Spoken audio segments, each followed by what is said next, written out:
আসসালামু আলাইকুম সবাইকে। আইসিটি অলিম্পিয়াড বাংলাদেশের পক্ষ থেকে সবাইকে স্বাগতম জানাচ্ছি। আমি Moinul Islam, course and curriculum team থেকে।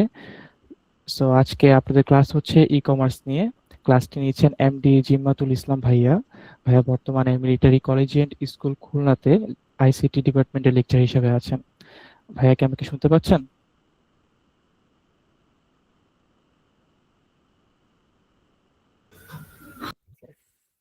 আসসালামু আলাইকুম। জি, আপনাকে শুনতে পাচ্ছি। নমস্কার। জি ভাইয়া, আপনি চাইলে ক্লাসটি শুরু করতে পারেন। আমি আপনাকে কোর্স দিয়ে দিচ্ছি।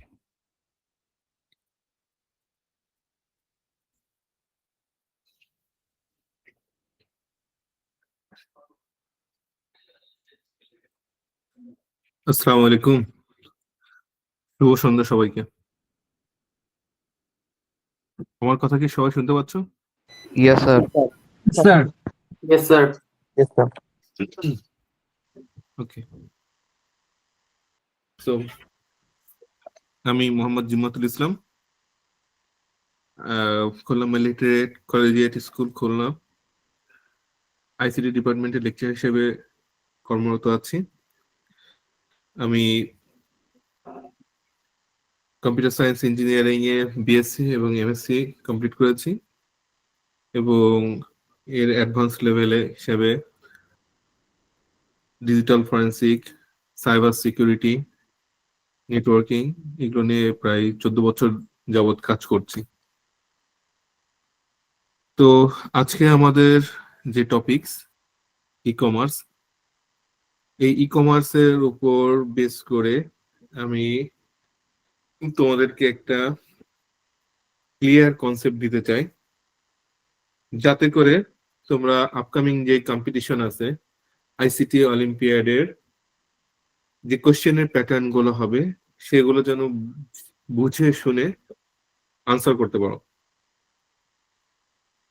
তো আমাদের দেখা যাচ্ছে যে যে বইটা তোমাদেরকে প্রোভাইড করা হয়েছে আইসিটি অলিম্পিয়াড এর পক্ষ থেকে, সেখানে খুব কম সংখ্যকই ইনফরমেশন দেওয়া, এবং দেখা যাচ্ছে আমি স্লাইডে যেই জিনিসগুলো নিয়ে আলোচনা করব, ই কমার্সের নলেজ এত বেশি যে এগুলা কিছু অংশ কভার করবে। কারণ তুমি যদি ওভার ইন্টারনেট সার্চ করো, হাজার হাজার বই দেখতে পাবা এবং এর উপর স্টাডি করলে হাজার হাজার কন্টেন্ট পাওয়া। But at the end of the day যেই কম্পিটিশন গুলো হবে সেইগুলো হবে এই টপিকস এর উপর বেস করে। সো আজকের যেই টপিকস, এটা যদি ভালো করে যদি কনসেন্ট্রেট করতে পারো, ভালো করে যদি বুঝতে পারো, তাহলে আশা করি যে টাইপের কোশ্চেন হোক না কেন, কম্পিটিটিভ যত এক্সাম আছে সব এক্সামেই তোমরা ভালোভাবে অ্যান্সার করতে পারো। তো ই কমার্স আসলে কি জিনিস? ই কমার্স হচ্ছে ইলেকট্রনিক কমার্স, সংক্ষেপে বলা হয় ই কমার্স। যেমন হচ্ছে ইমেইল, ইলেকট্রনিক মেইল। তো ই কমার্স হচ্ছে আর্থিক লেনদেন হয়, মানে এটা এমন একটা প্ল্যাটফর্ম, কমার্স কথার অর্থ হচ্ছে যে আর্থিক লেনদেন হয়, এমন সব প্ল্যাটফর্মকেই কিন্তু কমার্স বলা হয়। তো ই কমার্স আসলে এটা একটা ডিজিটাল প্ল্যাটফর্ম এবং এর মাধ্যমে পণ্য বা সেবা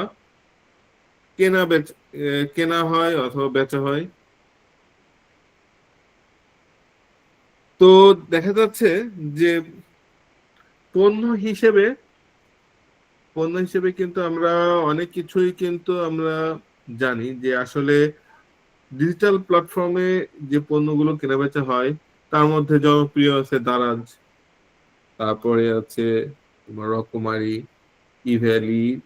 আগে ছিল জনপ্রিয়তা শীর্ষে, এখনো আছে, বাট এর জনপ্রিয়তা কিন্তু অনেকটা কমে গেছে আগের তুলনায়। কিন্তু কথা হচ্ছে যে তোমরা যারা আছো কেউ কি বলতে পারবা যে আসলে ই কমার্সের মাধ্যমে কোন প্ল্যাটফর্মের মাধ্যমে সেবা কেনা বেচা হয়? পণ্য তো আমরা সবাই জানি, Online platform, হ্যাঁ, digital সেবা platform. সেবা স্যার, অনলাইন টিকিট বুকিং, যেমন স্যার টিকিট গুলো বিক্রি করা হয় বাংলাদেশের। রেলওয়ে সেবা। ওকে, আর কি হতে পারে? এনি স্যার, ওই আদার? যে ন্যাশনাল স্যার হেল্পলাইনও তো হতে পারে স্যার। ন্যাশনাল হেল্পলাইন তো 999। ওটা তো কেনা বেচা হচ্ছে না, সার্ভিস পাচ্ছ ওইখানে তো। আমি আচ্ছা, বলছি কমার্স। হসপিটালের বুকিংও তো করা যায়। বিভিন্ন হসপিটালের কমার্স হেল্প মানে তোমার কোর্স আর্টস হতে পারে, ফুড তারপর পান্ডা। কোর্স হতে পারে, ফুড পান্ডা। হতে পারে, যন্ত্রপাতি ফুড পাসপোর্ট হতে পান্ডায় পারে, প্রোডাক্ট পাচ্ছ, খাবার হতে পারে। বিক্রয়.com হলে হতে পারে।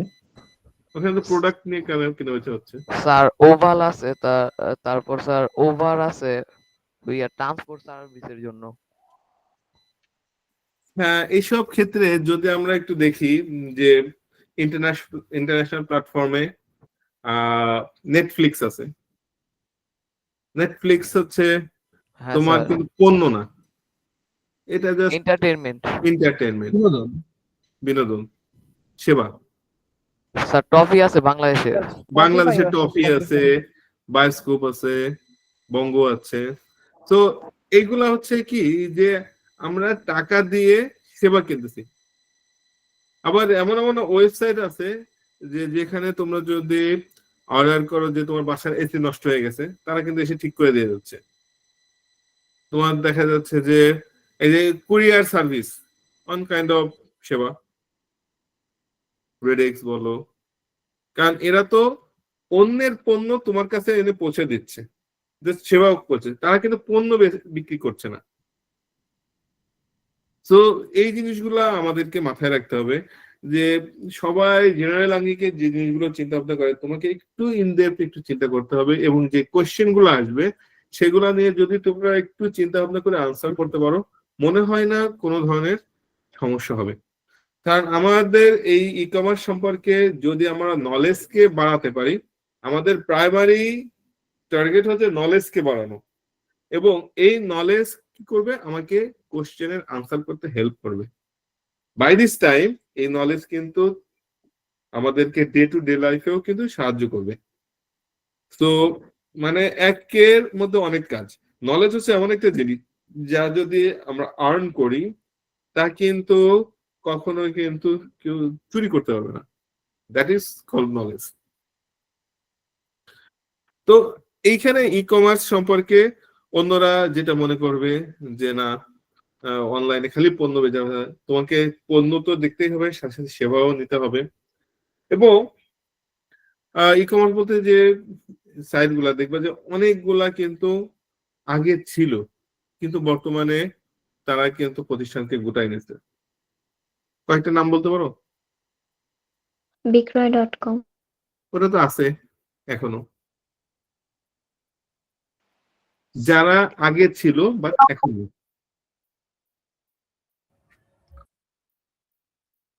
এনে আবার সওদাগর.com, আলিবাবা, না, আলিবাবা এখনো আছে, বর্তমান চলছে। পিকাবু, পিকাবো এখনো আছে। স্যার আলি এক্সপ্রেস। Wrong answer. আচ্ছা, দেখো, তোমাদের এখনো জানার মধ্যে কিন্তু অনেক গ্যাপ আছে। সো আমাদেরকে আগে শিখতে হবে যে কারা ছিল, কেন ছিল না, কিভাবে আসছে। সো এই নলেজ গুলাই কিন্তু দেখা যাচ্ছে কোশ্চেনের প্যাটার্ন কিন্তু এইগুলোর উপরে বেস করবে। কারণ তোমরা কম্পিট করবা কিন্তু তোমাদের ক্লাসের মধ্যে না, তোমরা কিন্তু সারা বাংলাদেশের মধ্যে এই ক্লাসের মানে স্কুল, তোমাদের স্কুলের মধ্যে না, তোমার ক্লাসের মধ্যে সারা বাংলাদেশ ব্যাপী কম্পিটিশন আসবে। সো তোমাদেরকে নলেজকে একটু মানে একই জিনিস একটু ডিফারেন্ট আঙ্গিকে থিঙ্কিং করতে হবে। যেটা হচ্ছে কি, যেমন ছিল যে ই ভ্যালি, যেটা আমি একটু বললাম যে ই ভ্যালি আগে ছিল, মাঝে বন্ধ হয়ে গেছে, এখন চলছে। তো এর সাথে সাথে কিন্তু আগে এরকম ছিল যে eorange.com ছিল। তো নাম শুনছো কেউ ই অরেঞ্জের? না no স্যার। sir, হ্যাঁ, ইঅরেন্স, তারপরে ধামাকা শপিং, তারপরে ধামাকা শপিং, রাইট। তো দেখা যাচ্ছে যে এরা প্রচুর প্রচুর ডিসকাউন্ট দিত।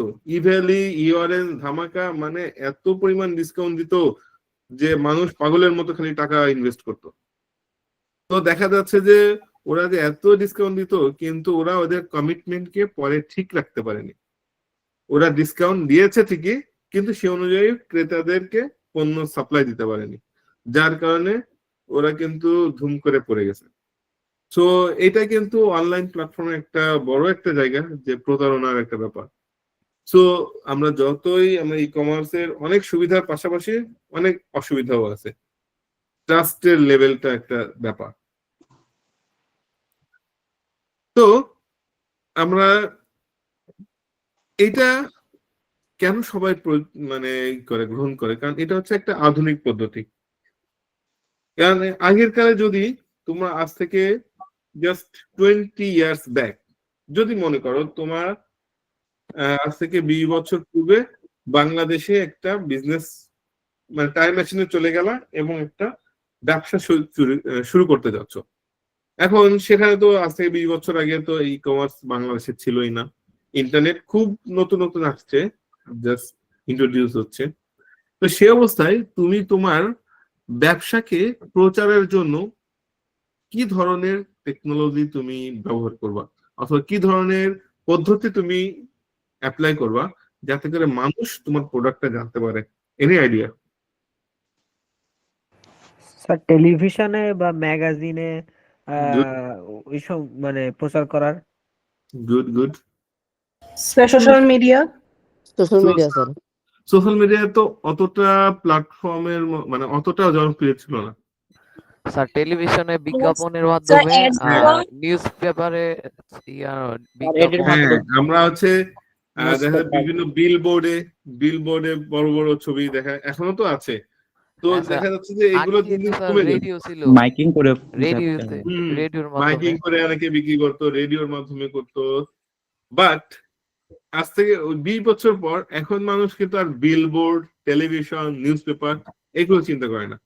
এখন তোমার যদি কোনো কিছু স্পেশাল ক্রিয়েটিভিটি থাকে, যে তুমি কোনো কিছু বানাতে পারো, তুমি কোনো সার্ভিস দিতে পারো, তুমি কোনো কিছু সম্পর্কে বেশি জানো, তো তুমি কি করতে পারো? ডাইরেক্ট মাথায় আসবে আগে ফার্স্টে, why not boosting in Facebook? ফেসবুকে কেন বুস্ট করা হয় না? Okay, let's go for Facebook. মানে তোমার মাথায় আসবে আগে আমি ফেসবুকে বুস্ট করি, তারপরে দেখছি। তারপরে যদি দেখা যায় যে কোম্পানি একটু বড় হয়েছে, তখন কি করবে? ইউটিউবে বুস্ট করে। যে দেখা যাচ্ছে যে আমরা কোনো মিউজিক শুনতে চাই ইউটিউবে, মিউজিকের সাথে সাথে দেখা যায় আরেকটা অ্যাডভার্টাইজমেন্ট চলে আসে। এর সাথে সাথে যখন দেখা যাচ্ছে যে তোমার মুভি দেখতে গেলে এর মধ্যে তো হাজারো রকম বিজ্ঞাপন আসতে থাকে। তো সবাই কিন্তু চাচ্ছে যে তাদের পণ্যগুলো মানুষ যেন জানুক। যত বেশি জানবে তত বেশি কিন্তু তাদের আর্নিংটা হবে। তো এই জন্যই এটাকে বলা হচ্ছে ই কমার্স হচ্ছে একটা আধুনিক পদ্ধতি, যে যার মাধ্যমে মানুষ তাদের কার্যক্রম পরিচালনা করতে পারে। এখন দেখো, এখানে বলা হচ্ছে কি যে এইটা সাধারণত কয়েকটা স্টেপে হতে পারে। মোবাইল অ্যাপস এর মাধ্যমে হতে পারে, অথবা ওয়েবসাইটের মাধ্যমে হতে পারে, কারণ মানুষ কিভাবে জানবে, অথবা মার্কেট প্লেস সম্পর্কে, মার্কেট প্লেস হতে পারে। আচ্ছা, মার্কেট প্লেস এই জিনিসটা কি জানো সবাই? স্যার বেসিক্যালি আমরা ফেসবুকে অনেক সময় মার্কেট প্লেস দেখি, তেমনকি বিক্রয়.com তো স্যার আপনার এক প্রকার মার্কেট প্লেস হিসেবে গণ্য হয় না? গুড।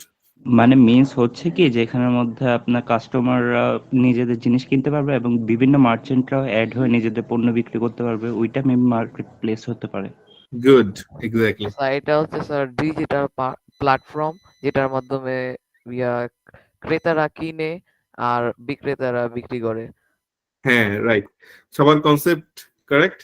আমার উদ্দেশ্য হচ্ছে যারা জানো তারা তো ভালো, এবং তাদের জানার থেকে আরো একটু আগে নিও, এবং যারা জানো না তাদেরকে এইসব সম্পর্কে একটু হিন্টস দেওয়া, যে এগুলা কিন্তু এক্সিস্টিং আছে, যে সবাই বাই ডিফল্ট মানে কমনলি যে তোমার ফেসবুক সম্পর্কে জানে, যে ফেসবুক মানে কি একটা ব্লগিং অ্যাপ, যে যেখানে খালি ছবি তুলবো, ছবি পোস্ট করব এবং মেসেজিং এ আমরা কথা বলবো। বাট সাইড বাই সাইড ফেসবুকে কিন্তু একটা মার্কেট প্লেস আছে, যেখানে বিভিন্ন উদ্যোক্তা তাদের পণ্যগুলো দিচ্ছে, বিভিন্ন সাপ্লায়ার তাদের প্রোডাক্ট গুলো দিচ্ছে।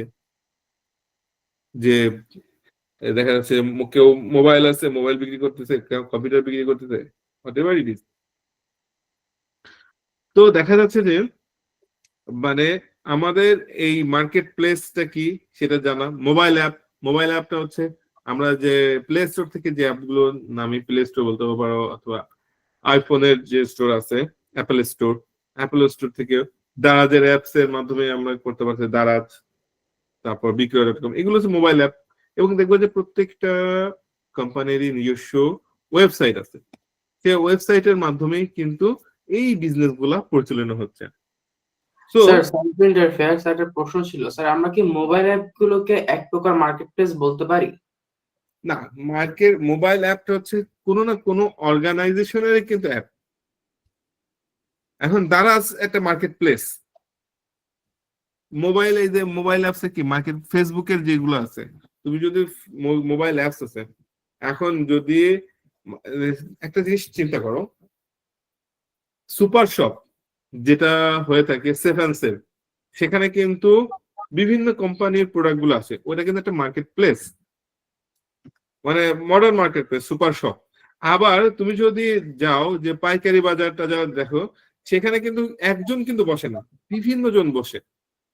তো এমন যদি অ্যাপস হয় যে মোবাইল অ্যাপটা হচ্ছে কি যে ধরো একটা কোম্পানি তাদের নিজস্ব অ্যাপ ইউজ করে, সেটাই কিন্তু ই কমার্সের মাধ্যমে মোবাইল অ্যাপ হচ্ছে। হতে পারে স্যার দেখো, তাহলে স্যার প্লে স্টোর, বলো। তাহলে স্যার প্লে স্টোর কি এক প্রকার না, play play store store market place এটা কি? না। প্লে স্টোর তো একটা হচ্ছে অ্যাপ্লিকেশন ভল্ট বলা যায়, যেটার মাধ্যমে স্যার হচ্ছে সেখানে তো স্যার আমরা সেবা কিনছি, হুম তা সেখানে তো স্যার আমরা সেবা কিনছি না স্যার, বিভিন্ন প্রকার অ্যাপস নামাচ্ছি আমরা এই তো যে কিনছি এটা না, এগুলো তো ফ্রি অফ কস্টিং এ তো পাচ্ছি। স্যার কিছু তো রয়েছে স্যার কেনা যায়। না, কিছু কেনা যায়, কিন্তু দেখা যাচ্ছে যে আহ, আসলে ই কমার্স হোল একটা সাইট বলতে পারো যে ওইটা হচ্ছে গুগল যেহেতু এটা অপারেশন করছে, এটা হচ্ছে গুগলের একটা পলিসি যে তারা এর মাধ্যমে আর্নিং করতে, এটাও part of e commerce. But basically যেটা আমরা মানে ফোকাস করি যে পণ্য বা সেবা কেনা বেচা হয়। তো তোমার কথাও রাইট, কারণ গুগল পে এর মাধ্যমে কিন্তু আমরা গুগল প্লে স্টোরে কিন্তু অনেকগুলো পে করে আমরা কিন্তু সার্ভিস গুলো নিচ্ছি। স্যার তো আমার একটা কোশ্চেন ছিল, হ্যাঁ বলো। স্যার ইনফ্লুয়েন্সার কি ই কমার্সের সাথে রিলেটেড?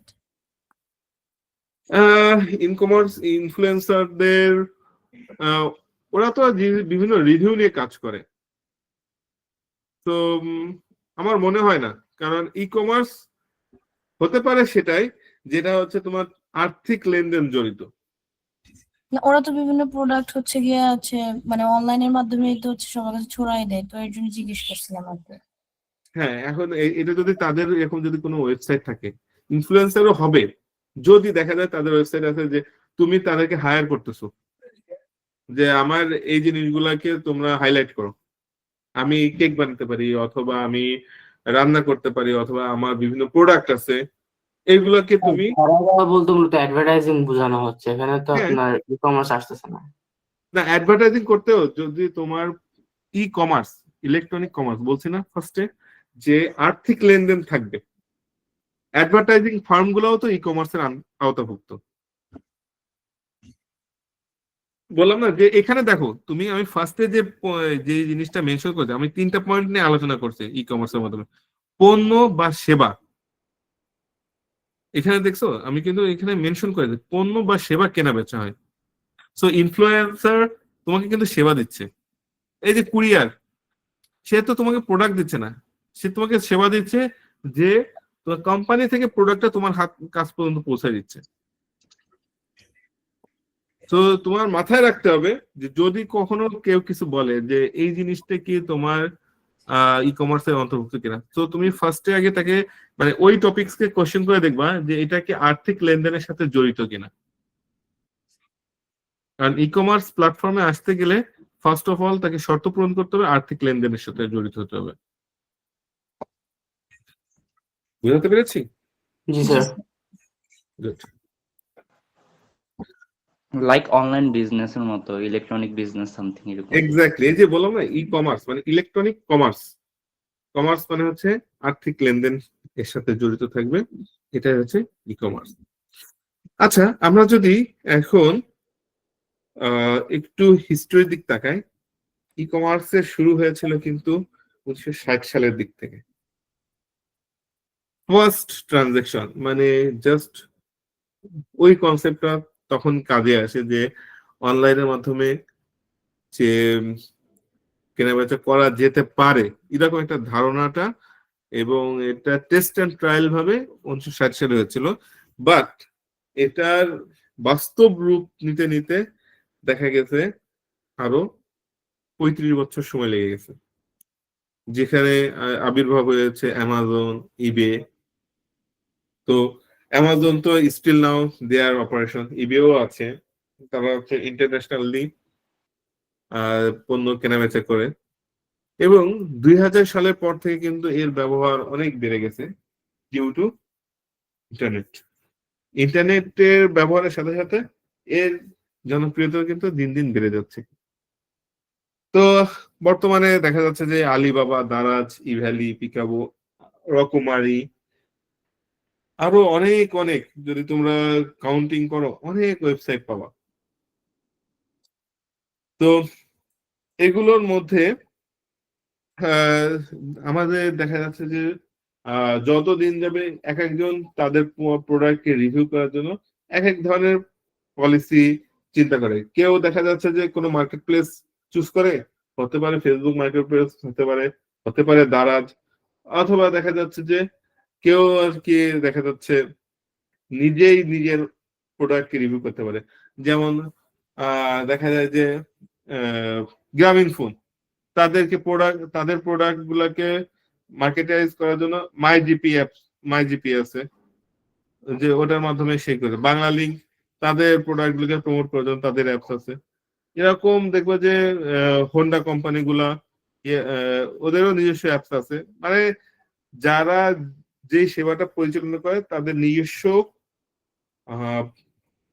সার্ভিস গুলাকে আরো বেশি উন্নত করার জন্য ভিন্ন ভিন্ন অ্যাপস তারা নিজস্ব প্ল্যাটফর্ম করতে পারে। হ্যাঁ, তো এই দিক থেকে যখন বাইরের কান্ট্রিতে এত আগে শুরু হয়েছে, বাংলাদেশের যাত্রা কিন্তু অনেক পরে শুরু হয়েছে। বাংলাদেশের যাত্রা দেখা যাচ্ছে যে 2010 সালের দিক থেকে 2010 সালের দিক থেকে বাংলাদেশে ই কমার্সের যাত্রা শুরু হয়। তো মানে দেখা যায় যে প্রথম দিকে এতটা জনপ্রিয় ছিল না, বর্তমানে যেটা জনপ্রিয় হয়েছে। বর্তমানে জনপ্রিয়তার পিছনে কারণ ছিল ওই যে 2020 সালে যে কোভিড এর সময় দেখা যাচ্ছে মানুষ লকডাউনের মধ্যে বাসায় বসে থাকতো। তখন সবাই চিন্তা করতো কিভাবে পণ্যগুলাকে আমি কি পেতে পারি, তাদের বিভিন্ন যে ডে টু ডে লাইফে যে জিনিসপত্রগুলো দরকার হয় কিভাবে সেগুলাকে আমি অর্ডার করে আনতে পারি, ঘরে বসে সেগুলো পাই। তো এর কারণে not only in Bangladesh but also world wide, মানে সারা বিশ্বব্যাপী ই কমার্সের জনপ্রিয়তা বৃদ্ধি পেয়েছে এই কোভিড এর সময় থেকে। কারণ তখন মানুষ বুঝছে যে আসলে বাসায় থেকেই আমরা বিভিন্ন সেবাগুলো গ্রহণ করতে পারি, এবং এটা একদিক থেকেও দেখা যাচ্ছে যে সময় সাপেক্ষ, কম সময় লাগবে। অন্যদিক থেকে দেখা যাচ্ছে যে টাকাও সাশ্রয়ী হবে। কম সময় লাগবে এই কারণে যে তুমি ডিরেক্টলি হিট করতেছো যে প্রোভাইডার আছে তাকে, তো সে যদি সার্ভিস প্রোভাইড করে তাহলে সে দ্রুত এসে সার্ভিস দিতে পারবে। সে যদি পণ্য প্রোভাইড করে তাহলে দ্রুত তার প্রোডাক্টটা আমার কাছে পৌঁছায় দিতে পারবে। তো বর্তমানে দেখা যাচ্ছে, হ্যাঁ বলো স্যার, ই কমার্সে পেমেন্ট করার জন্য কি আমাদের অনলাইন পেমেন্ট গেটওয়ে গুলা যেমন বিকাশ, রকেট, এগুলা পেমেন্টের প্রয়োজনে কি গড়ে উঠেছে নাকি আগে ওইগুলা ছিল তারপরে এইগুলা সংযোজন হয়েছে আমাদের ই কমার্সে?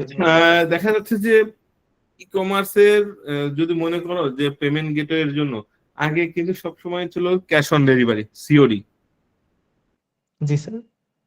ক্যাশ অন ডেলিভারি, সিওডি সংক্ষেপে বলা হয় সিওডি। আমরা কি স্যার বিকাশ, নগদ এসব অ্যাপ্লিকেশনকেও একটা ই কমার্স ধরতে পারি? কারণ স্যার এগুলো তো আমাদেরকে সেবা প্রদান করতেছে। এগুলো তো তোমাদেরকে দেখা যাচ্ছে সার্ভিস প্রদান করছে, এবং এইটা ই কমার্স হবে, ই কমার্সের পার্ট। কারণ বিকাশ, নগদ এরা তো একটা ব্যাংক, ব্যাংকের মেইন কাজই কি আর্থিক লেনদেন করা না? এরা তো মেইন মূলত কি, এরা একটা ব্যাংক। যেখানে তুমি ক্যাশ যাদের যেমন বিকাশ ওকে হোস্ট করছে হচ্ছে তোমার হচ্ছে ইসের ব্র্যাক ব্যাংক, হ্যাঁ, নগদ হচ্ছে তোমার জিপিও হোস্ট করছে। স্যার বিকাশ তো পণ্য বিক্রি করে না, না, টাকা লেনদেন করে, কিন্তু সার্ভিস দিচ্ছে। ওই যে মানে ব্যাংক, ব্যাংকও তো পার্ট অফ ই কমার্স। মানে স্যার ই ব্যাংকিং এক প্রকার ই কমার্স। হ্যাঁ, ই কমার্স তো একটা বড় একটা এরিয়া, ওর মধ্যে আলাদা আলাদা পার্ট হচ্ছে এই জিনিসগুলো। তো দেখো, যে তুমি যদি মনে করো যে না বিকাশের মাধ্যমেই জনপ্রিয় হচ্ছে, আসলে কিন্তু তা না। মানুষ আগে অভ্যস্ত ছিল ক্যাশ অন ডেলিভারিতে, যে পণ্য আমার কাছে এনে দেবে, আমি দেখবো, যাচাই করব, তারপরে টাকা দেবো। কারণ তুমি যদি বিকাশ, নগদ এগুলো অ্যাপস ইউজ করো, তাহলে তো তোমাকে আগে পে করতে হবে। কারণ ক্যাশ অন ডেলিভারিতে তো তুমি আগে পেমেন্ট করতে পারছো না। জি স্যার, বুঝতে পেরেছি। আচ্ছা, তো এই সব জিনিসগুলার জন্য আমাদের আগে দেখতে হবে যে মানে এই যে যে সাইট গুলো আছে তোমরা দেখতে পারবা, যে জনপ্রিয় সাইট দারাজ, চাল ডালও কিন্তু মোটামুটি মানে ঢাকার মধ্যে জনপ্রিয় আছে। ঢাকা, ওদের 3টা আউটলেট ছিল, খুলনায়ও ছিল একটা, ওটা আবার যশোরে শিফট করছে। আর পিকাবো, রকমারি, আজকের দিল, এরা মোটামুটি চলছে। তো যেই উদ্দেশ্যগুলোকে সামনে রেখে ই কমার্সের যাত্রা শুরু, সেটা হচ্ছে অনলাইন ভিত্তিক কাজ করা, এবং এই খরচ এবং সময় কম লাগা, এবং মানটাকে বজায় রাখা। তো দেখা যাচ্ছে যে তারা যদি তাদের কমিটমেন্ট ঠিক রাখতে পারে, তাহলে ই কমার্সের বিজনেসে সবাই লাভবান হবে।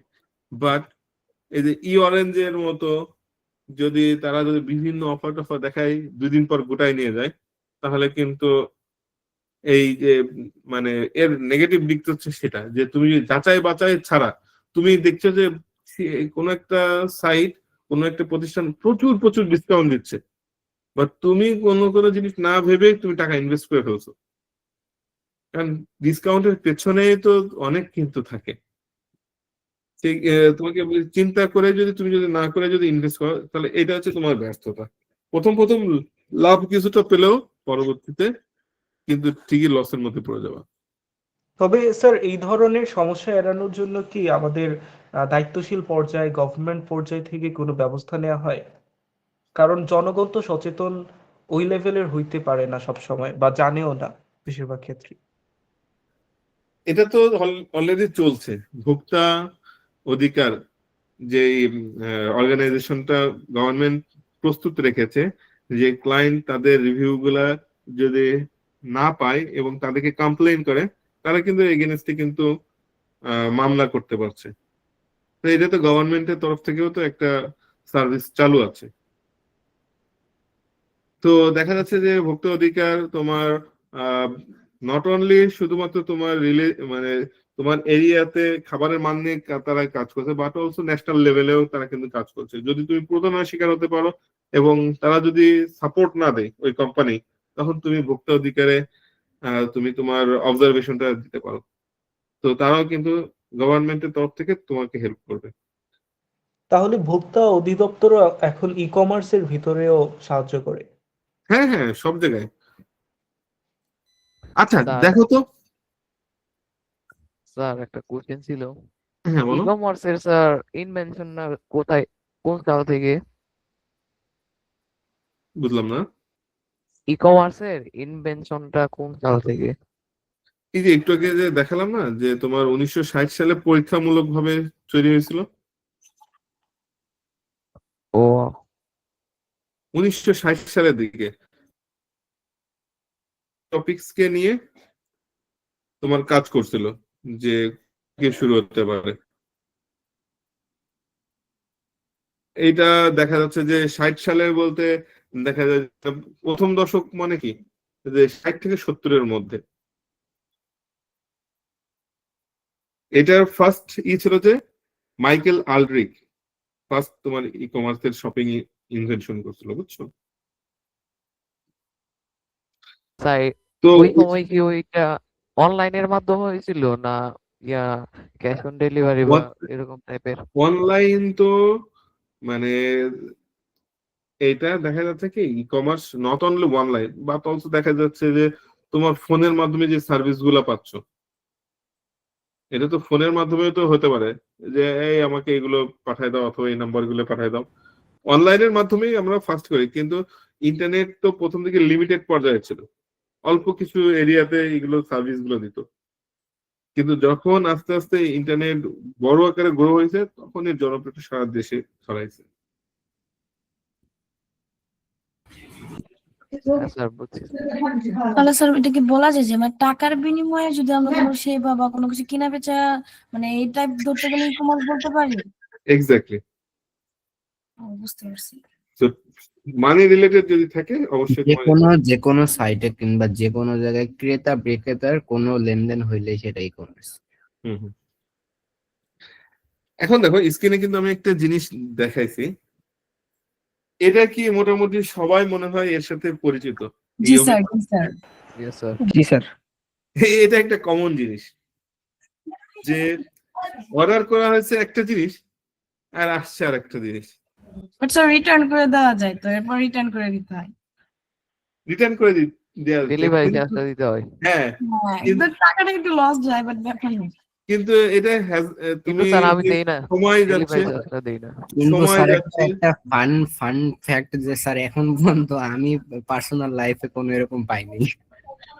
না, এটা বলা হচ্ছে এই কারণে যে তোমার একটা তুমি যখন ওই যে বলো না যে তুমি বিভিন্ন অফার দেখে যদি এটা জাস্টিফাই না করে যদি তুমি অর্ডার প্লেস করো তাহলে কিন্তু এই ধরনের সমস্যার সম্মুখীন হতে পারে। যেমন না স্যার, দারাজে, হ্যাঁ বলো।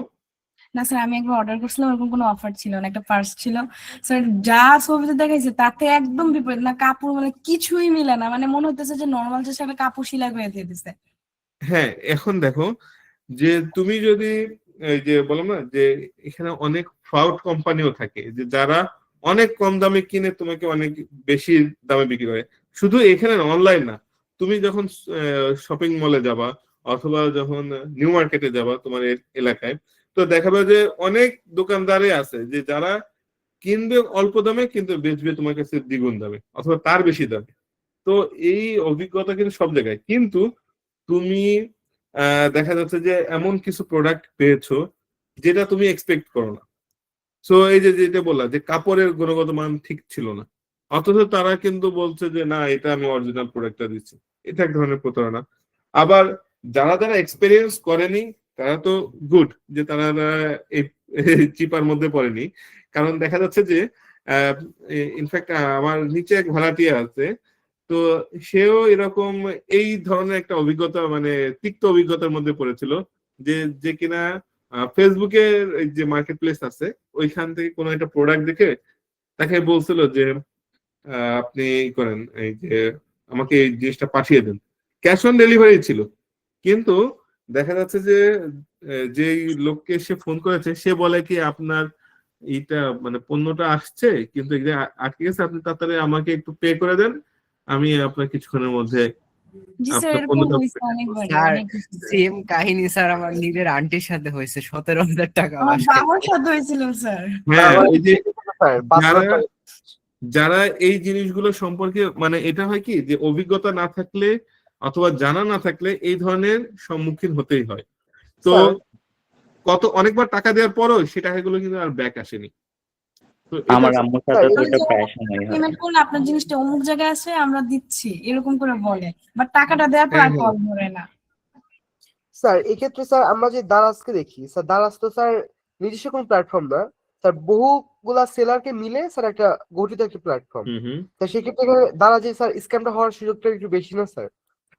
দারাজে স্ক্যাম হওয়ার সুযোগ বেশি, কিন্তু এখানে আবার রিটার্ন অফার আছে। এখানে তোমার কমেন্ট সেকশন আছে, তুমি ক্লেম করতে পারো এবং দারাজের হেল্প সেন্টারেও তুমি কথা বলে তুমি টাকা রিটার্নটাও কিন্তু দিতে পারছো। এটা কিন্তু একটা গুড থিং। আমি দারাজের ওইখানে স্যার ড্রপ শিপিং করে অনেক, মানে যখন তুমি প্রোডাক্টটা পেয়েছো সেই প্রোডাক্টটা পাওয়ার সাথে সাথে তুমি যদি মানে আনপ্যাকিং করার যদি ভিডিওটা রাখতে পারো এবং ছবি তুলে সেটা যদি দারাজের সাপোর্ট সেন্টারে পাঠাও, তুমি তোমার টাকা ব্যাক পেয়ে যাবে। আচ্ছা, ক্যাশ অন আচ্ছা ডেলিভারি বাংলাদেশি হ্যাঁ, ক্যাশ অন ডেলিভারি হলেও তুমি ওটা পেয়ে যাবে। আচ্ছা দারাজ কি বাংলাদেশি কোনো হুম, জি, বাংলা দারাজ কি দারাজ বাংলাদেশের হচ্ছে কোনো আলি এক্সপ্রেসেরই একটা পার্ট, যারা কিনা হচ্ছে বাংলাদেশ, পাকিস্তান, শ্রীলঙ্কা, এই দারাজ নামই হচ্ছে তারা এইসব কান্ট্রিতে সাপ্লাই দিচ্ছে। কিন্তু এর এটা মাদারটা হচ্ছে আলি এক্সপ্রেসেরই একটা সাইট। এটা প্রথমে জার্মানি ভিত্তিক এশিয়া প্যাসিফিক ইন্টারনেট গ্রুপ দ্বারা মানে 2012 সালে প্রতিষ্ঠিত হয়, পরে আলি এক্সপ্রেস এটাকে কিনে ফেলায়। এক্স্যাক্টলি। আচ্ছা স্যার, এখানে যদি আমাদের সাথে টাকার ব্যাপারে কোনো ফ্রড হয় তাহলে কি অনলাইনে কোনো অভিযোগের ব্যাপার বা আমরা কোনো সাপোর্ট পেতে পারি এরকম কোনো প্ল্যাটফর্ম আছে স্যার? এখন যদি সেটা তুমি দারাজের মাধ্যমে হয় তাহলে তুমি দারাজকে জানাতে পারতেছো, বাট আদার যে সাইট গুলো আছে সেখানে তো তোমার সঠিক যদি ইনফরমেশন থাকে যে এই অর্গানাইজেশনই তোমার কাছে টাকা নিয়েছে এবং সে তোমাকে নিয়ে তুমি দেবে, ডকুমেন্টেশন যদি থাকে তাহলে তুমি ব্যাক পেতে পারো। বাট যদি উইদাউট ডকুমেন্টেশন হয়, তুমি ওভার ফোনে খালি কথা বলে হয়েছে, ও জানে না সেও জানে না, অথবা তুমি যার সাথে কথা বলছো সে ওই কোম্পানির কোনো পার্টি না, সে জাস্ট নাম ভাঙায় খাইছে যে আমি এই কোম্পানির এমডি সিইও অমুক তমুক, তুমি সেটা ভেবেই তাকে টাকা দিয়ে দিছো, তাহলে তো আচ্ছা স্যার, এক্ষেত্রে কি থানায় জিডি করা লাগে নাকি অনলাইনে কোনো প্ল্যাটফর্ম থেকে? এখানে জিডি করতে না, থানায় জিডি তো করতেই হবে, কারণ জিডি ছাড়া তো তুমি মুভ করতে পারবে না, জেনারেল ডায়েরি। আর এখানে আরেকটা আছে, স্ক্যাম গুলো মূলত স্যার দারাজে কম হয়, বাট দারাজ রিলেটেড যারা নাম ভাঙার কথাটা বলছেন আসলে ওই যে অনেক ফেক পেজ আছে না, দারাজের লোগো দিয়ে নাম দেওয়া থাকে, এইখানে হলো স্পেশালি স্ক্যাম গুলো বেশি হয়। এক্স্যাক্টলি। আবার মাঝে মধ্যে দেখা যায় যে নিউ ওয়েবসাইটের মধ্যে আপনার পলিসি দেন এগুলো না পড়ে খালি এরা এতটাই চালাক স্যার, কিভাবে আমার পার্সোনাল এক্সপিরিয়েন্স থেকে বলি, আমার আন্টি এরকম ফেক দারাজের পেজ থেকে ফার্নিচার অর্ডার করতে যে 17,000 টাকা স্ক্যাম করছে, তারই হাজবেন্ড আবার এসআই, দেন ইনভেস্টিগেশন। এখন লাস্টে বের হলো কি যে যার বিকাশে টাকা পাঠাইছে, যে এনআইডি দিয়ে বিকাশ করলো, সে এক্সিস্টই করে না, সে আরো 5-6 বছর আগে মৃত্যুবরণ করছে। তারা ওরকমই প্ল্যান করে আর কি এগুলা করে, স্ক্যাম গুলা করে। ক্রাইম মানে এই জিনিসগুলো স্যার এটা কিভাবে হয় এটা? এবার শোনো, এবার শোনো, মানে অনলাইনে যে সুবিধা আছে তেমন অসুবিধাও আছে। সো তোমাকে হয়তো কিছুটা রিস্ক নিয়ে কাজ করতে হবে, কারণ এই রিস্ক শুধুমাত্র অনলাইনের ক্ষেত্রে না, তুমি প্র্যাকটিক্যাল লাইফেও কিন্তু এর এক্সপিরিয়েন্স হতে পারো। এটা যে শুধু অনলাইনে হয় তা কিন্তু না। যে আমি যে পণ্যটা খারাপ পাচ্ছি, ওই যে অনেক সময় দেখে না যে তুমি যাচ্ছ হাই ভ্যালু দিচ্ছ কিন্তু দোকানদার তোমাকে পটপটায় অন্য টাকা দিয়ে দিচ্ছে, এটা যে হতে পারে। তো এটা রিস্ক ফ্যাক্টর সব জায়গায় মোটামুটি থাকবেই। তো মেইন হচ্ছে যে তুমি যতদূর সম্ভব তোমার ডকুমেন্টেশন রাখা, যাতে করে তুমি কিনা সেটা প্রোভাইড করতে, কারণ তুমি যদি জিডি করতে যাও, জিডি করতে গেলেও তোমাকে ডকুমেন্ট সাবমিট করতে হবে যে তার কাছে টাকা নিয়েছিল, এই হচ্ছে তার ডকুমেন্ট। সো বেস্ট ওয়ে যে তুমি কারোর কাছে সাথে যদি কোনো লেনদেন করো আর্থিকভাবে, তাহলে তুমি তাহলে এই প্রতারণার অবস্থা কমে যাবে। এবং দেখো দালালরা যখন রিভিউ সিস্টেম, বলো স্যার, বাংলাদেশের প্রেক্ষাপটে জিডি করলেও টাকা ফেরত পাওয়ার সম্ভাবনা কেমন স্যার? এটা ডিপেন্ড করবে তুমি যে কি কি ইনফরমেশন নিয়ে তুমি কথা বলতেছো, কারণ দেখা যাচ্ছে আইন শৃঙ্খলা বাহিনী যদি তোমার ক্লুই যদি না পায়, তুমি যে ব্যক্তির এগেইনস্টে তুমি মামলা করছো তাকে যদি সে খুঁজে না পায়, তাহলে কিভাবে তোমার টাকা দিবে? স্যার এটা মেইনলি আসলে পারসন ভ্যারি করবে, কেসের উপর ডিপেন্ড করবে। এখন স্যার একটা রিকোয়েস্ট, আমরা এই টপিকে না গিয়ে আমরা আমাদের পুনরায় যে পড়ালেখার টপিকটা ছিল সেই টপিকে ব্যাক করি। এক্স্যাক্টলি, এটা হচ্ছে সবথেকে ওয়াইজ আইডিয়া, কারণ আমাদের আরো কিছু জানতে হবে, আমাদেরকে নিজেদের ই কমার্স সম্পর্কে জ্ঞানকে আরো বেশি বাড়াতে হবে। কারণ দেখো যে এই অভিজ্ঞতা, যে তিক্ত অভিজ্ঞতা সবাই কম বেশি সাফার করেছো, এই সাফার করা থেকে তোমরা যদি চাও দারাজে দেখবা যে কোনো পণ্য অর্ডার করার আগে নিচে কিন্তু ক্লায়েন্ট মন্দ অথবা ক্লায়েন্ট ভালো ছিল কি মন্দ ছিল, এইভাবে প্রত্যেকটা জিনিসে যদি তোমরা লিস্ট রিভিউ গুলো যদি একটু পড়ে পড়ে করো, তাহলে নতুন সেলার যারা তাদের কাছ থেকে কি করে তুমি এটা মনে সম্ভব। আচ্ছা, এবার আমরা ই কমার্সের ধরন কয় ধরনের থাকে? আপনার স্ক্রিন চলে গেছে। তো দেখা যাচ্ছে যে আমরা সাধারণত 4 ধরনের ই কমার্স স্যার আপনার স্ক্রিন চলে গেছে। কাজ করে। আমরা স্যার সেটার আপনার মধ্যে স্ক্রিনটা আবার শেয়ার করে চলে গেছে।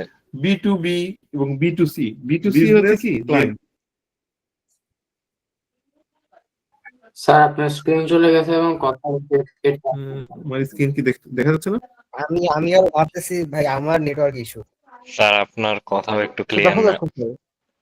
আমিও ভাবতেছিলাম। আমি ভাবতেছিলাম আপনার নেট প্রবলেম।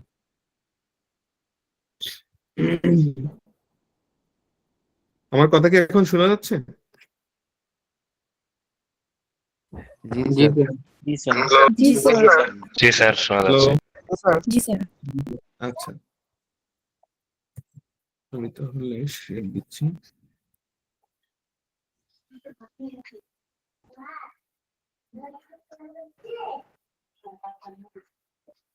এখন কি ক্লিয়ার? জি স্যার। জি স্যার। আচ্ছা, ইয়েস স্যার। জি স্যার। আমার দেখা যাচ্ছে যে B2B এবং B2C মানে বিজনেস টু ক্লায়েন্ট। তো বিজনেস টু ক্লায়েন্ট মানে কি, যে যারা যেসব অর্গানাইজেশন ক্লায়েন্টের কাছে তোমার প্রোডাক্ট গুলো পাঠায় সেগুলো হচ্ছে B2C, বিজনেস টু কনজিউমার।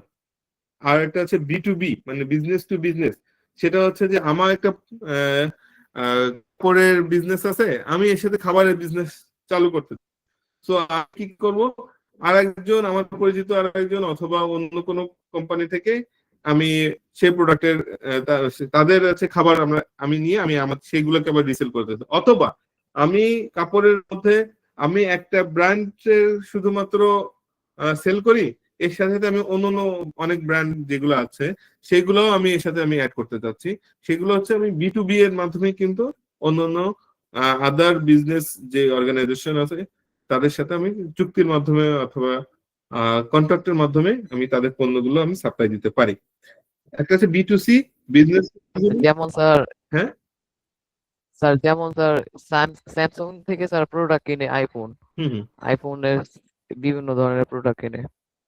হ্যাঁ সেটাই, যে আমি অন্য কোনো অর্গানাইজেশন থেকে প্রোডাক্ট আমি আবার রিসেল করলাম, এটা হচ্ছে B2B business to business. R B2C হচ্ছে ডাইরেক্টলি আমি কোম্পানি থেকে কনজিউমার লেভেলে গেছিলাম। এরপরে আরেকটা আছে C2B কনজিউমার টু বিজনেস। এই মডেলটার স্ট্রাকচারটা হচ্ছে ফ্রিল্যান্সারদের মতো। ফ্রিল্যান্সাররা কি করে, কোনো কোম্পানির হয়ে রিমোটলি কাজ করে, বাসায় বসে যখন কাজ করে তখন হচ্ছে কি সে কনজিউমার টু বিজনেস হয়ে কাজ করে, মানে সে তার প্রোডাক্ট অথবা সার্ভিসটা সে কোম্পানিকে প্রোভাইড করে, সেটা হচ্ছে C2B। আরেকটা আছে C2C মানে যেটা হচ্ছে কনজিউমারকে প্রোডাক্ট করবে। ভাইয়া B2B তো আরেকবার বুঝাই দিলে ভালো হতো। কোনটা C2B? জি, C2B হচ্ছে কনজিউমার টু বিজনেস, যেখানে কনজিউমার হচ্ছে আউটসোর্সিং এর মাধ্যমে তার যে কাজগুলো আছে সেই কাজগুলোকে সে বিভিন্ন সাইটের মাধ্যমে। স্যার আপনার স্ক্রিন আবার চলে গেছে আর ভয়েসটাও ক্লিয়ার না।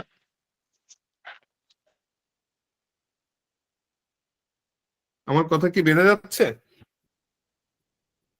না স্যার ঠিক আছে। ঠিক আছে। ঠিক আছে, কিন্তু স্ক্রিনটা শেয়ার করে চলে না। গেছে স্যার।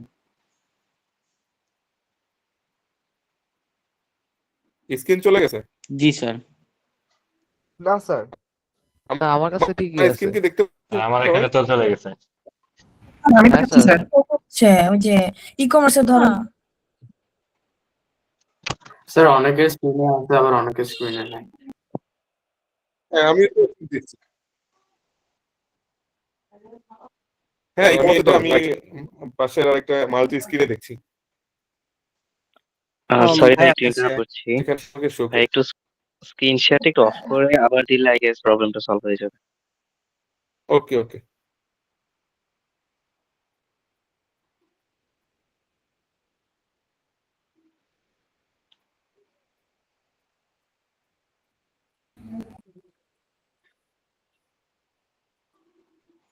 স্যার এখন আইছে। এখন কি জি ক্লিয়ার স্যার আসছে। দেখতে পাচ্ছি? Yes sir. জি স্যার আসছে, জি বাট স্যার। আপনার No ভয়েসটা problem. একটু আটকে আটকে আসতেছে। বাট আপনার ভয়েসটা স্যার একটু আচ্ছা মানে থেকে থেকে সিটিবি থেকে থেকে বেঁধে যাচ্ছে। জি স্যার। কি সবার জন্য নাকি সবাই কি হ্যাঁ স্যার, সবার জন্যই জি স্যার। স্যার, এখন আপনার একটু ভয়েস মাঝে মধ্যে এটা মনে হয় কিছু কথা মানে আচ্ছা ইনকমপ্লিট এখন কি থাকে ক্লিয়ার? হ্যাঁ স্যার, সমস্যা এখন নাই, clear। যদি সমস্যা হয় তাহলে আমাকে রিপিট করতে বললে আমি আবার রিপিট করবো, নো প্রবলেম, নেটওয়ার্ক ইস্যু হতেই পারে। আচ্ছা, কনজিউমার টু বিজনেস হচ্ছে আউটসোর্সিং এর মাধ্যমে যেই সার্ভিসটা আউটসোর্সার কোম্পানিকে প্রোভাইড করে সেটা হচ্ছে C2B, consumer to business. R C2C মানে কনজিউমার টু কনজিউমার, এটা হচ্ছে দেখা যাচ্ছে যে কনজিউমার একটা পণ্য বিক্রি করতে যায়, যেমন হচ্ছে বিক্রয়.com-এ, oil.com, যে তোমার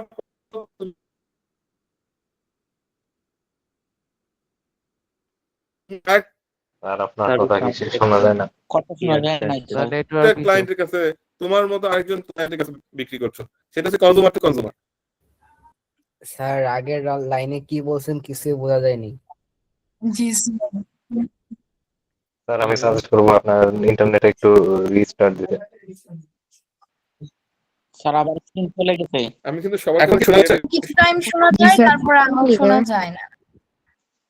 স্যার রিপিট আসছে। হঠাৎ হঠাৎ করে স্যার সাউন্ড অফ হয়ে যায়, রিপিট স্ক্রিন চলে আসছে। যায়। হ্যাঁ।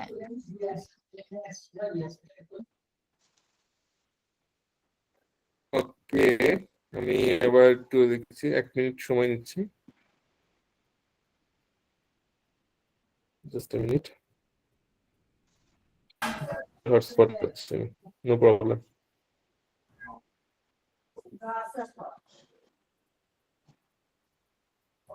স্যার এখন আবার ঠিক আছে, বাট টপিক যখন স্টার্ট করেন তখন আবার এই সেম কাহিনী। Yes sir.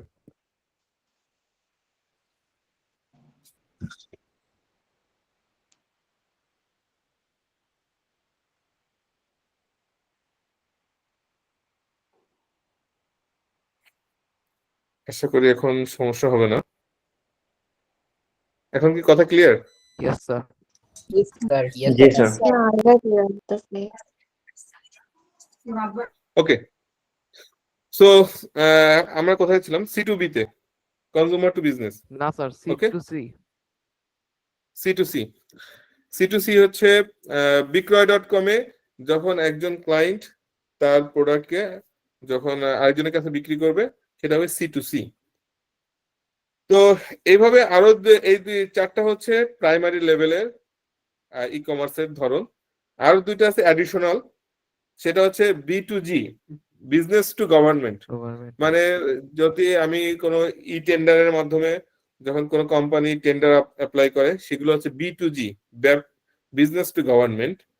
আর C2G মানে কনজিউমার টু গভর্নমেন্ট হচ্ছে বিভিন্ন ট্যাক্সের টাকা, তারপর হচ্ছে ল্যান্ড ট্যাক্স হতে পারে, ইনকাম ট্যাক্স হতে পারে, যেগুলোর মাধ্যমে আমরা সরকারকে টাকা দিয়ে থাকি, সেটা হচ্ছে C2G মডেল।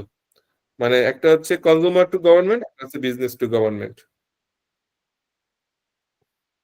সো আশা করি এই মডেলগুলো সম্পর্কে সবাই ক্লিয়ার। আর কোনো কোশ্চেন আছে? স্যার B2C থেকে বলছেন, ওটা স্যার একটু বুঝি না, আরেকবার কি বুঝাই দিতে পারবেন? কোনটা? ওই যে B2C যেটা। বিজনেস টু গভর্নমেন্ট, যখন টেন্ডার মানে অনলাইনে টেন্ডার দরপত্র দেওয়ার জন্য টেন্ডার রিকুইজিশন করে, তখন হচ্ছে যে কোনো বড় বড় কোম্পানি যখন টেন্ডারের মাধ্যমে গভর্নমেন্টের প্রপোজাল দেয়, সেইগুলো হচ্ছে B2G হতে পারে। বিজনেস ট্যাক্সও যখন দিতে পারে, এটাও পার্ট অফ B2G। স্যার হ্যাঁ, C2B এর ক্ষেত্রে ক্রাউডসোর্সিং কি এবং ক্রাউডসোর্সিং এবং আউটসোর্সিং এর মধ্যে পার্থক্যটা কি? কোনটা? ক্রাউডসোর্সিং কি এবং ক্রাউডসোর্সিং এবং আউটসোর্সিং এর মধ্যে পার্থক্যটা কি? ক্রাউড সোর্সিং আমি সঠিক বুঝতে পারতেছি না। হ্যাঁ, মানে আমাদের এই যে যে বইটা আছে ই কমার্সের বই, এখানে C2B এর মধ্যে উদাহরণ নিয়ে লেখা যে ক্রাউডসোর্সিং। আচ্ছা, ক্রাউড সোর্সিং আমি এটাকে একটু দেখতে হবে, এটা কোথায় ক্রাউড সোর্সিং। আচ্ছা, ক্রাউড সোর্সিংটা হচ্ছে কি যে একটা কাজ যদি অনেক বড় মানুষের মধ্যে বিভক্ত থাকে ক্রাউডলি, আর আউটসোর্সিং মানে একজনের মধ্যে থাকে। ক্লিয়ার? জি স্যার, বুঝছি। মানে একই কাজ আমি অনেকের মধ্যে দিয়ে দিচ্ছি যাতে ম্যাসিভ আউটপুট পাই, সেটা হচ্ছে ক্রাউড সোর্সিং। আর আউটসোর্সিং হচ্ছে শুধুমাত্র একজন পার্সনকে অ্যাসাইন করা।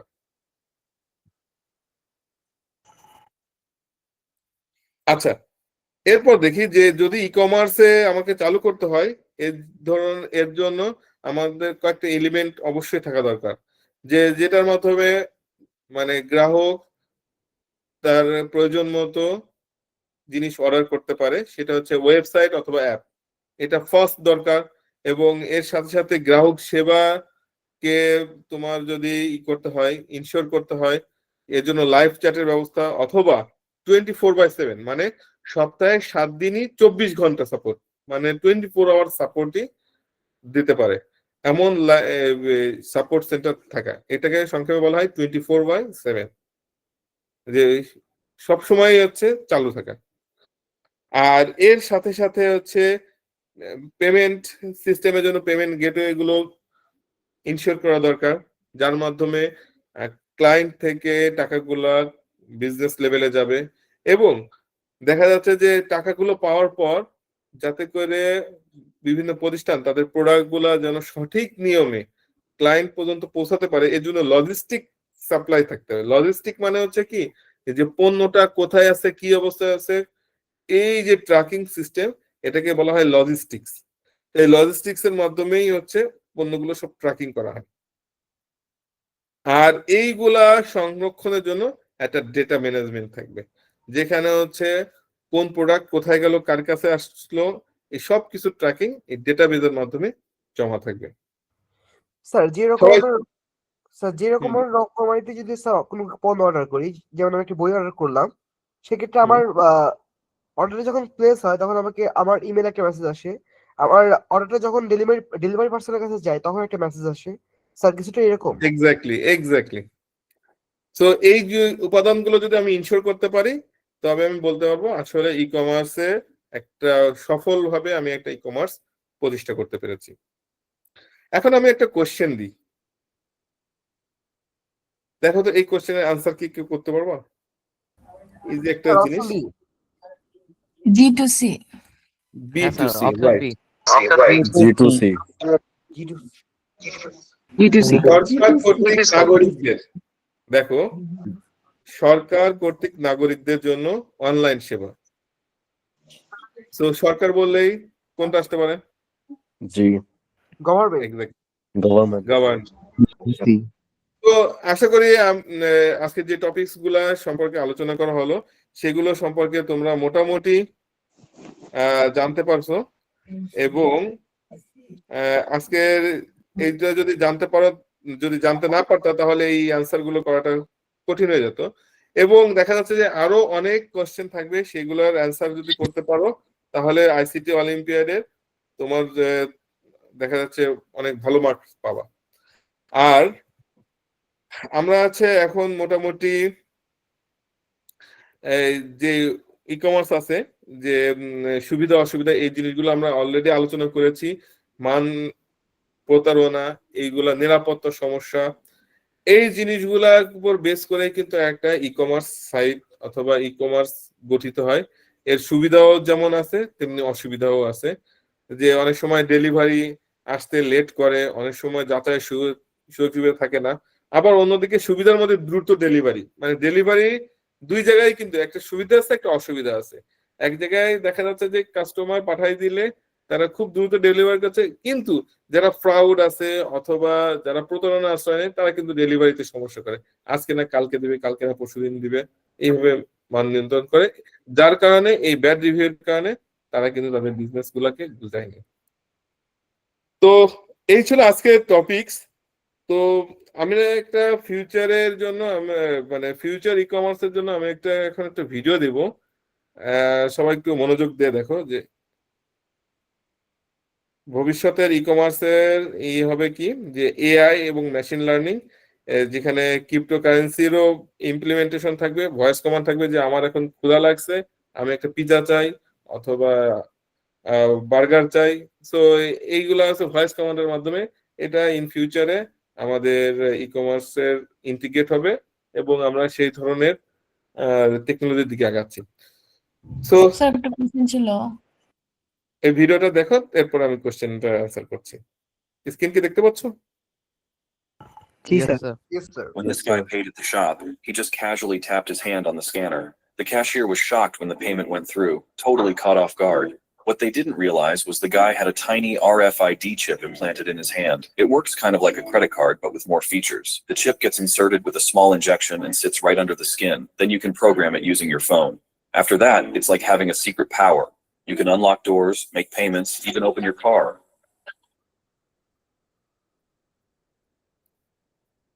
So thank you. তোমরা কি দেখতে পেয়েছ এই যে ভিডিওটা?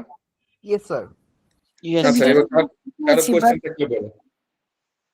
তো ভিডিওটা থেকে একটা কোয়েশ্চেন ছিল যে যেরকম দেখলাম যে বডির মধ্যে ইনজেক্ট করে দিল, এটাতে যদি বডির কোনো ইনফেকশন টাইপ কোনো প্রবলেম হবে না? আচ্ছা, তুমি যে মনে করছো ইনফেকশন টাইপের প্রবলেম, আমরা যখন ব্লাড দেই তখন কি আমাদের বড় সুই ঢোকে না?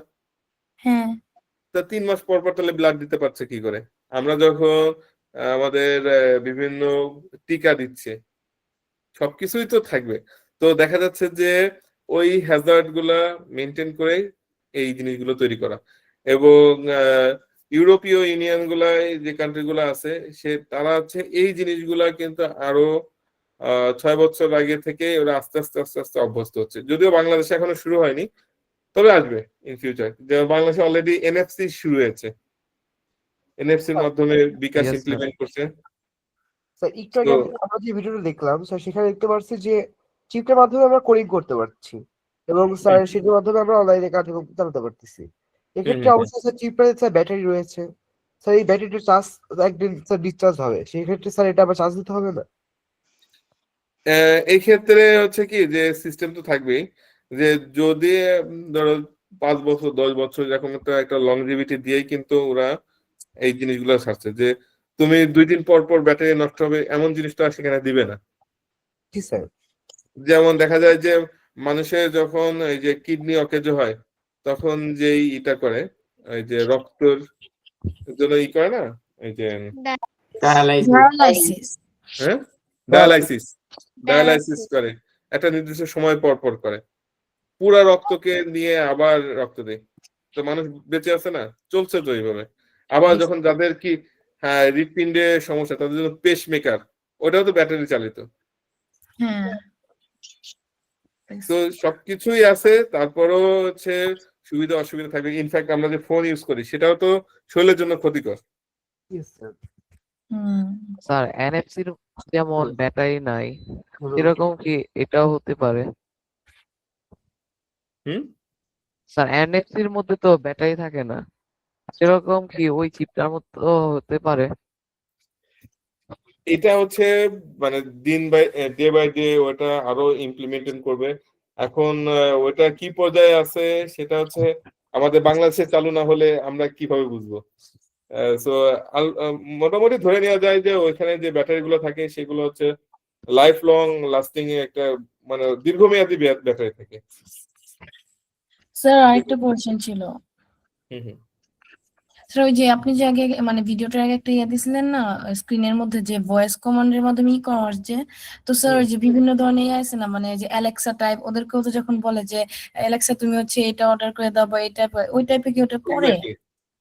জি জি, ওইটাও হচ্ছে ভয়েস মানে ভবিষ্যৎ যেই ওর পার্ট, মানে আমরা তো এখন অলরেডি চালু হয়ে গেছে, এটাকে এখন ইমপ্রুভমেন্ট কাজ করছে, যে এটাকে আরো রেকটিফাই করা যায় কিভাবে, আরো অ্যানালাইসিস করে আরো সহজবদ্ধ করা যায় কিভাবে। স্যার একটা কোশ্চেন ছিল, হুম। এই যে ব্লকচেইন টেকনোলজিটা কি? ব্লকচেইন, ক্রিপ্টোকারেন্সি এগুলোর জন্য আলাদা একটা পার্ট আছে, এইটা হচ্ছে বড় একটা জিনিস, যেটা হচ্ছে মানে খুব কম সময়ে এটা বলা খুবই দুষ্কর। আশা করি যে ব্লকচেইন এবং ইসের সম্পর্কিত যে মডিউলটা আছে ওইটা করলে মোটামুটি জানতে পারবো, কারণ এটার জন্য একটা দীর্ঘমেয়াদী একটা আলোচনা না থাকলে এটা সহজে বুঝতে পারবো না।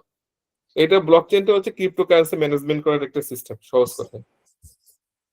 Okay sir. আর কিছু? স্যার আমাদের পার্টিসিপেন্টদের জন্য যদি আমাদেরকে কিছু হ্যাকস বলে দিতেন আর কি। হ্যাকস বলতে বোঝাচ্ছে যে যে জিনিসগুলা হচ্ছে মানে ই কমার্স সাধারণভাবে দেখা যাচ্ছে যে আমরা মনে করি যে সবকিছু তো জানি, সবকিছু তো পারি, কিন্তু যে কোশ্চেন গুলো করা হয় সেই কোশ্চেন গুলা যদি একটু মাথা ঠান্ডা করে বুঝে বুঝে আনসার করা হয় তাহলে কিন্তু কোনো সমস্যাই না। মানে দেখার সাথে সাথে আনসার না করে একটু যদি মনে হয় যে না, যে জিনিসটা পারছি না, এটা কি হতে পারে, স্যার আপনি তো কি বলতে এটা স্যার কি টাইপের প্রশ্ন আসতে পারে স্যার, মানে যেমন আমি ফার্স্টের দিকে কিছু কোয়েশ্চেন করছিলাম যে ই কমার্সের আগে ছিল এখন নাই, মানে এরকম কিছু কিছু কোয়েশ্চেন, এগুলোর আনসার যদি আমরা যদি হোয়াই নট এইগুলো দিয়ে যদি আমরা যদি আনসার গুলো যদি জানতে পারি তাহলে মোটামুটি তোমার এগুলো কভার হবে। বাট এইটা হচ্ছে মনে হয় না যে তোমার এত ডিপ লেভেলে যাওয়া যাবে, বাট কোশ্চেন একই থাকবে, বাট একটু ঘোরায় ঘোরায় রিপ্রেজেন্ট করা, নাথিং এলস। কারণ ই কমার্স একটা সহজ জিনিস, বুঝলে আরো সহজ। সেজন্য আমার মনে হয় না যে এটা সম্পর্কে কারো কঠিন কিছু ধারণা থাকবে। যেটা আমরা দেখালাম যে মানে সহজ কিছু হ্যাকস দিছি, যে তোমার আর্থিক লেনদেন রিলেটেড যদি কিছু থাকে চোখ বলছে ই কমার্স দিয়ে দিবা। Thank you sir, pleasure to help you. Okay, any more question? ভাই আই থিঙ্ক আর কারো কোনো কোয়েশ্চেন নাই। So thank you so much ভাই আপনার টাইম দেওয়ার জন্য। আপনি চাইলে এখন লিভ নিতে পারেন, আমরা হচ্ছে বাকি প্রসেসটি এখন করব। ওকে, থ্যাংক ইউ। আসসালামু আলাইকুম। ওয়ালাইকুম স্যার আসসালামু আলাইকুম। স্যার স্যার আসসালামু আলাইকুম স্যার। ওয়ালাইকুম আসসালাম। আচ্ছা, কারো কি কোনো প্রবলেম হচ্ছে আইসিটি অলিম্পিয়াড রিলেটেড? ভাইয়া